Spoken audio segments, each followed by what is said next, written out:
Subscribe કરો એ high news India ચેનલને, પછી યુટ્યુબ એપ પર બેલ આઇકોનનું બટન દબાવો અને નિહાળો એ હાઈ ન્યૂઝ ઇન્ડિયા ચેનલ.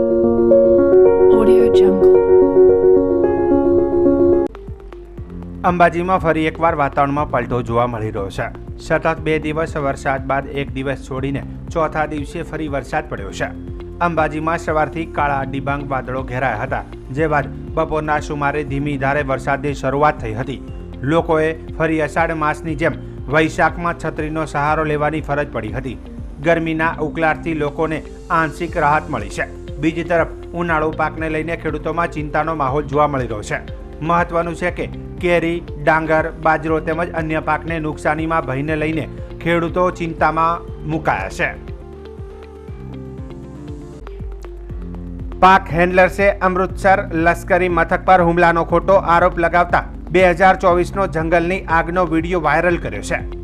સરકારે કહ્યું છે કે પાકિસ્તાન સ્થિત હેન્ડલર્સ અમૃતસરમાં લશ્કરી મથક પર હુમલાનો ખોટો આરોપ લગાવતા જૂનો વિડીયો વાયરલ કરી રહ્યા છે.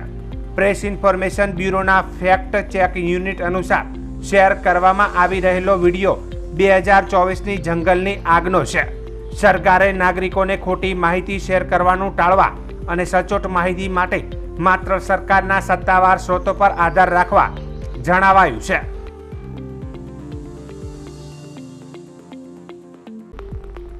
અમેરિકામાં ગેરકાયદેસર ઘૂસણખોરી કરવાનો પ્રયાસ કરી રહેલા એક ભારતીય પરિવારના 2 બાળકો ગુમ થઈ ગયા છે. મળતી માહિતી પ્રમાણે સોમવારે સવારે કેલિફોર્નિયાના સેન ડિયેગો પાસે યાત્રી જે બોટમાં યાત્રા કરી રહ્યા હતા તે પલટી ગઈ હતી. આ દુર્ઘટનામાં 3 લોકો ડૂબી ગયા હતા. જોકે બાળકોના માતા પિતા ભાગ્યશાળી હતા, તેથી તે બચી ગયા અને હોસ્પિટલમાં સારવાર લઈ રહ્યા છે, પરંતુ તેમના 2 બાળકો ગુમ છે. સેન ફ્રાન્સિસ્કોમાં ભારતના કોન્સ્યુલેટ જનરલે સોશિયલ મીડિયા પ્લેટફોર્મ એક્સ પર પોસ્ટ કરીને આ ઘટનાની પુષ્ટિ કરતા કહ્યું કે આજે સવારે કેલિફોર્નિયાના સેન ડિયેગો નજીકના દરિયા કિનારે બોટ પલટી જવાની દુઃખદ ઘટના બની હતી. આ ઘટનામાં 3 લોકોના મોત થયા છે અને 9 લોકો ગુમ થયા છે, તેમજ 4 ઈજાગ્રસ્ત થયા છે. આ દુર્ઘટનામાં એક ભારતીય પરિવાર પણ હતો, જેમના 2 બાળકો ગુમ થઈ ગયા છે અને તેમના માતા પિતા સ્ક્રિપ્સ મેમોરિયલ હોસ્પિટલમાં સારવાર હેઠળ છે. અમે સ્થાનિક અધિકારીઓ સાથે સંકલનમાં રહીને અસરગ્રસ્ત ભારતીય પરિવારને તમામ જરૂરી સહાય પૂરી પાડી રહ્યા છે. નોંધનીય છે કે આ દુર્ઘટનામાં 4 લોકો ઝડપાયા હતા, જેમાં ઈજાગ્રસ્ત હોવાના કારણે હોસ્પિટલમાં સારવાર લઈ રહ્યા છે અને અન્ય 2ની અટકાયત કરવામાં આવી છે. કોસ્ટગાર્ડના પ્રવક્તા હન્ટર સ્નેબલે જણાવ્યું હતું કે અટકાયત કરવામાં આવેલા બંને લોકો તસ્કર હોવાની આશંકા છે. હાલ ગુમ થયેલા લોકોની તપાસ માટે સર્ચ ઓપરેશન હાથ ધરવામાં આવ્યું છે. આ અભિયાનમાં coast guard cutter, emergency response boat અને હેલિકોપ્ટરનો સમાવેશ થાય છે. ગુમ થયેલા લોકોમાં 2 બાળકો પણ છે.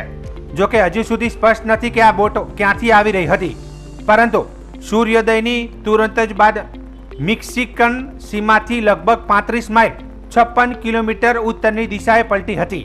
આ 1 અથવા 2 એન્જિનવાળી ખુલ્લી બોટ હતી, જે મોટાભાગે માછલી પકડવાના ઉપયોગમાં લેવાય છે. જોકે છેલ્લા ઘણા સમયથી તસ્કરો દ્વારા આ બોટનો ઉપયોગ કરવામાં આવે છે. આ સિવાય સમુદ્ર તટની આસપાસ અનેક ભારતીય પાસપોર્ટ પણ મળી આવ્યા છે. घटना की बनी थी, શું સમાચાર આયા है?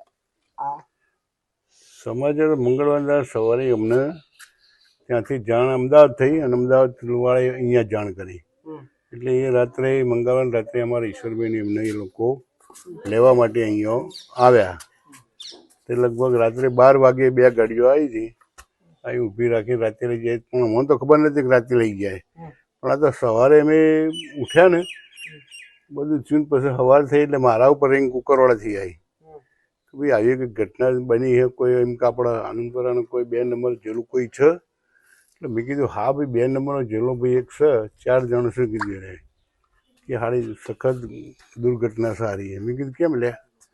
એટલે કે નાવ પલટી થઈ જઈને એની અંદર 2 છોકરો તો ડેડ થઈ ગયા છે અને ભાઈ એ કોમામાં છે અને બેન છે એને ડૂબો બંધી છે, બોલી શકતી નહીં, એ બહાર નીકળી જઈએ એમ.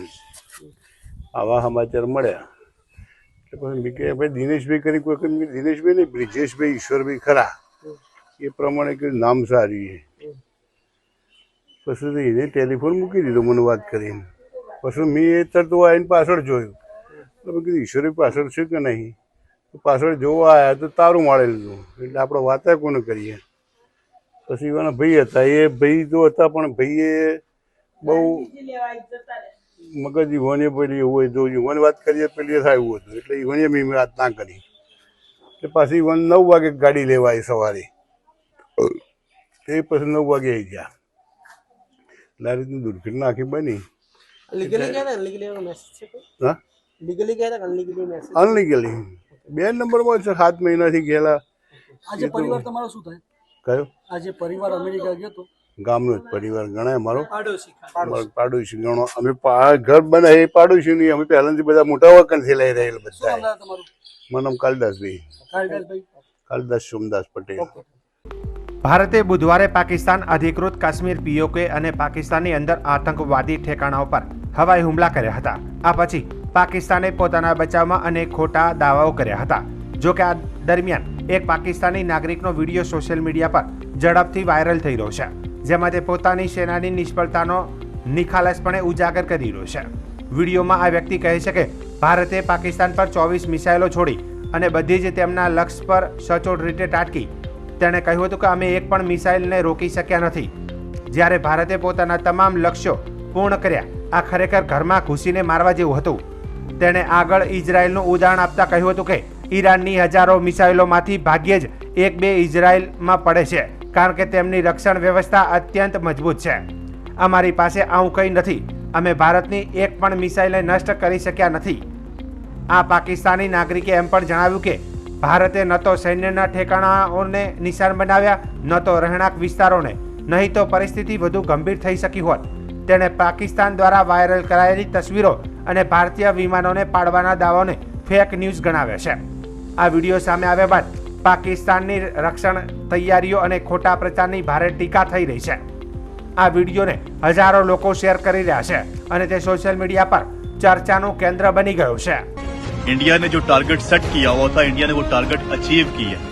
और इससे बढ़ के हैरानगी की बात यह है कि पाकिस्तान का दिफाई निजाम, हमारा डिफेंस सिस्टम एक भी मिसाइल को इंटरसेप्ट नहीं करता.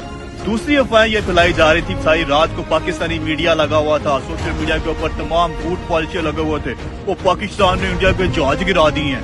वो सारी पिक्चर्स मैंने देखी, कोई 8 महीने पुरानी है, कोई 3 साल पुरानी है. हमने इंडिया का वो जनरल हेडक्वार्टर गिरा दिया, पता नहीं क्या गिरा दिया. वो मैंने सर्च किया, वो भी फेक न्यूज फैलाई हुई. પાકિસ્તાને આજે કચ્છના ભુજ સહિત દેશના 15 જેટલા લશ્કરી ઠેકાણાઓ પર હુમલાનો પ્રયાસ કર્યો હતો, જેને ભારતીય સેનાએ નિષ્ફળ બનાવ્યો છે. તે દરમિયાન સંરક્ષણ પાકિસ્તાન સાથે જોડાયેલી કચ્છની સરહદની સલામતી સઘન કરવામાં આવી છે. ભુજ અને કંડલા વિમાન મથક પર તમામ મુસાફર સંબંધિત ગતિવિધિ સ્થગિત કરી તમામ ઉડાન રદ કરવામાં આવી છે. આવતીકાલે શુક્રવાર સુધી આ વિમાની મથકો બંધ રહેશે. ઉપરાંત પૂર્વ કચ્છના સરહદી વિસ્તારના બેલા, મોવાણા, ધોળાવીરા સહિતના સરહદી ગામને હાઈ એલર્ટ કરી દેવાયું છે. તો કચ્છના 3 માછીમારી બંદરો નારાયણ સરોવર, જખો અને લખપતના દરિયાઈ વિસ્તારમાં આગામી આદેશ ન મળે ત્યાં સુધી માછીમારી પર તાત્કાલિક અસરથી પ્રતિબંધ મૂકવામાં આવ્યો છે.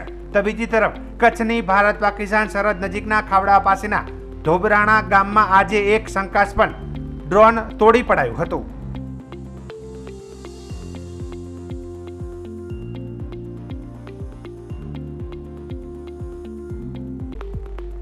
ગુજરાત માધ્યમિક અને ઉચ્ચતર માધ્યમિક શિક્ષણ બોર્ડ દ્વારા આજે જાહેર કરાયેલા ધોરણ 10ના પરિણામમાં બનાસકાંઠા જિલ્લાએ 89.29નું ઉત્કૃષ્ટ પરિણામ હાંસલ કરીને સમગ્ર રાજ્યમાં પ્રથમ સ્થાન મેળવ્યું છે. જિલ્લાના અંબાજી ખાતે આવેલા કુંભારિયા કેન્દ્રે સૌથી ઊંચું પરિણામ નોંધાવીને જિલ્લાનું ગૌરવ વધાર્યું છે. જિલ્લામાં કુલ 5 ઝોનમાં 184 પરીક્ષા કેન્દ્રો ઉપરથી 41,637 વિદ્યાર્થીઓએ પરીક્ષા આપી હતી.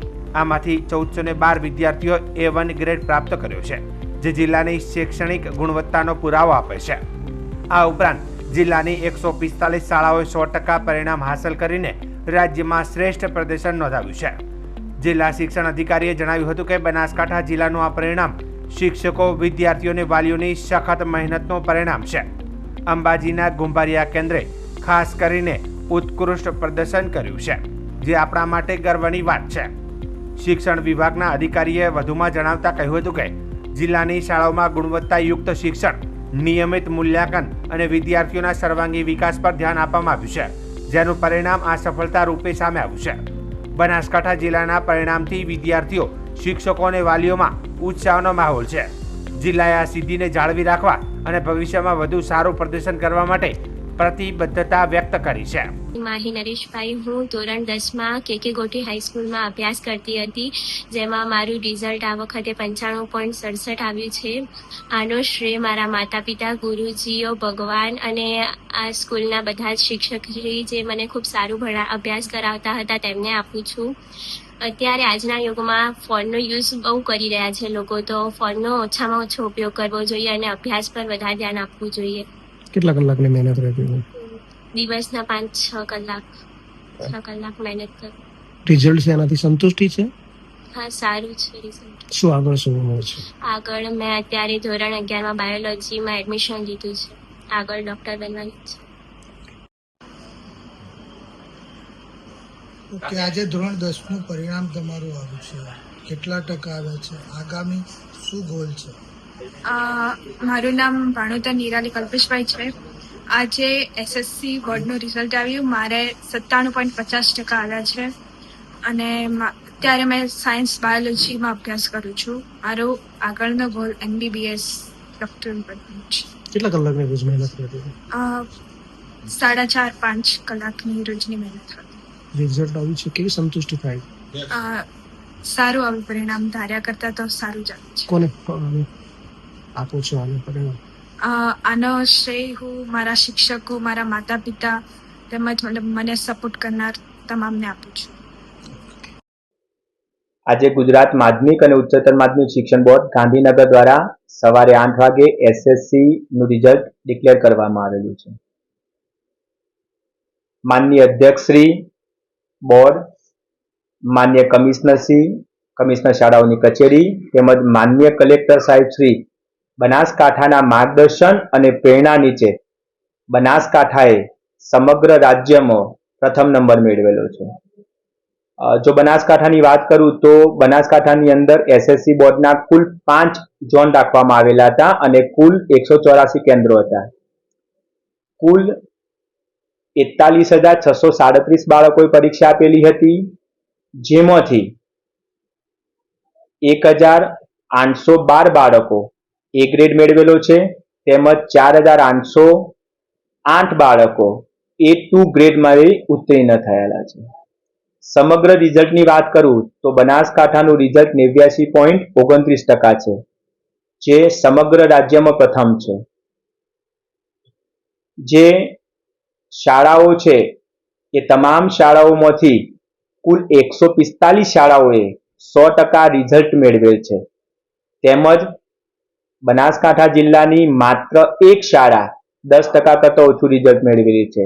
શૂન્ય શાળાઓની વાત કરું તો આ વખત ખૂબ સુંદર પરિણામ મળેલું છે. બનાસકાંઠાની એક પણ શાળા 0% રિઝલ્ટ મેળવેલ નથી. જો કેન્દ્રોની વાત કરું તો કુંભારિયા કેન્દ્ર સમગ્ર બનાસકાંઠાની અંદર પ્રથમ ક્રમે છે, તેમજ ખોડા તાલુકો કાંકરેજ જે કેન્દ્ર છે એનું પરિણામ સૌથી નીચે આવેલું છે. સુંદર પરિણામ મેળવેલું છે. મતલબ બનાસકાંઠાના તમામ આચાર્યશ્રીઓ, તમામ શિક્ષકશ્રીઓ તેમજ તમામ વિદ્યાર્થીઓશ્રીઓને હું અભિનંદન પાઠવું છું. પુનઃ પણ આ પ્રકારનું સારું રિઝલ્ટ મેળવીએ અને બનાસકાંઠાની અંદર પરીક્ષા સંદર્ભે બાળકોના હિત માટે, બાળકોનું રિઝલ્ટ સારું આવે માટે આપણે જે ઇનોવેશન કરેલા છે જે આગામી સમયમાં પણ લાગુ પડશે અને નવા જ્યાં હજી પણ સુધારા કરવા લાયક છે, જ્યાં પ્રયત્ન કરવા લાયક છે, એ ફરીથી સમગ્ર બનાસકાંઠાની એજ્યુકેશન ટીમ દ્વારા અમે સાથે મળીને પ્રયત્ન કરીશું. વિધાનસભાના અધ્યક્ષ શંકરભાઈ ચૌધરીના અધ્યક્ષસ્થાને સુજલામ સુફલામ તથા કેચ ધ રેઇન અભિયાન અંતર્ગત આજરોજ કલેક્ટર કચેરી પાલનપુર ખાતે બેઠક યોજાઈ હતી, જેમાં જિલ્લાના ઉચ્ચ અધિકારીઓ તેમજ પદાધિકારીઓ ઉપસ્થિત રહ્યા હતા. આગામી ચોમાસા પહેલા જિલ્લામાં વરસાદી પાણીનો સંગ્રહ કઈ રીતે કરી શકાય તે માટે આ બેઠકમાં વિધાનસભાના અધ્યક્ષ શંકરભાઈ ચૌધરીના ઉપસ્થિતિમાં વિસ્તૃત ચર્ચા કરવામાં આવી હતી. વિધાનસભાના અધ્યક્ષ શંકર ચૌધરીએ જણાવ્યું હતું કે વડાપ્રધાન નરેન્દ્રભાઈ મોદીના રાષ્ટ્રવ્યાપી કેચ ધ રેઇન અભિયાન અંતર્ગત બનાસકાંઠા જિલ્લામાં જળ સંચય માટે સૌ કોઈ સાથે મળીને કામ કરીએ, પાણીનો સંગ્રહ કરીએ, લોક જાગૃતિ વધારવા કામ કરીએ. ખેતરનું પાણી ખેતરમાં તથા ગામનું પાણી ગામમાં રહે તે મુજબ માઇક્રો લેવલનું કામ કરવા અધ્યક્ષે જણાવ્યું હતું. અધ્યક્ષે વધુમાં જણાવ્યું હતું કે પ્રારંભિક તબક્કે જિલ્લામાં 25,000થી વધુ લોકો શોષ કુવા બનાવવા માટે તૈયાર થયા છે. જિલ્લા વહીવટીતંત્ર બનાસ ડેરીને લોક ભાગીદારી થકી જિલ્લામાં શોષ કુવા નિર્માણ કાર્યને શુભારંભ કરાયો છે. આ કાર્યમાં 50% રકમ બનાસ ડેરી દ્વારા ફાળવવામાં આવશે. બનાસકાંઠા જિલ્લામાં ભૂગર્ભ જળના તળને ઊંચા લાવવા માટે શોષ કુવા બનાવવામાં, તળાવો ઊંડો કરવા, ચેકડેમ બનાવવા, નવીન ટ્યુબ વેલ બનાવવા, બોર અને કુવા રિચાર્જ કરવા માટે સહિયારા પ્રયત્નો હાથ ધરાયા છે. દરેક તાલુકામાં ખેડૂતોની બેઠક થાય અને જાગૃતિ ફેલાય તે જરૂરી છે. જનપ્રતિનિધિઓ, અધિકારીઓ આ અભિયાનને વેગવંતુ બનાવશે તે જરૂરી છે. આ બેઠકમાં ધારાસભ્ય અનિકેત ઠાકર, પ્રવીણભાઈ માળી, સૌરભજી ઠાકોર, કાંતિભાઈ ખરાડી, માવજીભાઈ દેસાઈ, જિલ્લા કલેક્ટર મિહિર પટેલ, જિલ્લા વિકાસ અધિકારી એમ.જે. દવે, અધિક કલેક્ટર સી.પી. પટેલ, સંબંધિત અધિકારીઓ, જળસંચય માટે કામ કરતા આગેવાનો ઉપસ્થિત રહ્યા હતા. ઓપરેશન સિંદૂરના પગલે નવી દિલ્હીમાં સંરક્ષણ મંત્રી રાજનાથસિંહના અધ્યક્ષપદે સર્વપક્ષીય બેઠક યોજાઈ હતી. સંસદ ભવનમાં યોજાયેલી આ બેઠકમાં વિવિધ રાજકીય પક્ષોના નેતાઓને ઓપરેશન અંગેની માહિતી આપવામાં આવી હતી. બેઠકમાં ગૃહમંત્રી અમિત શાહ, વિદેશ મંત્રી ડોક્ટર એસ જયશંકર, કેન્દ્રીય મંત્રી ચિરાગ પાસવાન, રાજ્યસભાના ગૃહના નેતા જેપી નડ્ડા, રાજ્યસભામાં વિપક્ષના નેતા મલ્લિકાર્જુન ખડગે, લોકસભામાં વિરોધ પક્ષના નેતા રાહુલ ગાંધી, સમાજવાદી પાર્ટીના નેતા રામ ગોપાલ યાદવ, તૃણમૂલ કોંગ્રેસના નેતા સુદીપ બંદોપાધ્યાય, એનસીપી એસપી નેતા સુપ્રિયા સુલે તથા સહિતના નેતાઓ ઉપસ્થિત રહ્યા હતા. ઉલ્લેખનીય છે કે તમામ પક્ષના નેતાઓને ઓપરેશન સિંધુની પ્રશંસા કરી છે અને આતંકવાદી વિરુદ્ધ સૈન્ય કાર્યવાહીને સમર્થન પણ આપ્યું છે. સાઉદી અરેબિયાના વિદેશ રાજ્યમંત્રી અદેલ અલ ઝુબેરે આજે સવારે નવી દિલ્હીમાં વિદેશ મંત્રી ડોક્ટર એસ જયશંકરને મળ્યા હતા. સોશિયલ મીડિયા સંદેશમાં ડોક્ટર જયશંકરે કહ્યું હતું કે તેમણે આતંકવાદનો મજબૂત રીતે સામનો કરવા અંગે ભારતના દ્રષ્ટિકોણ શેર કર્યા હતા તેમજ બંને દેશો વચ્ચે સહકાર વધારવા પર ભાર મૂક્યો હતો.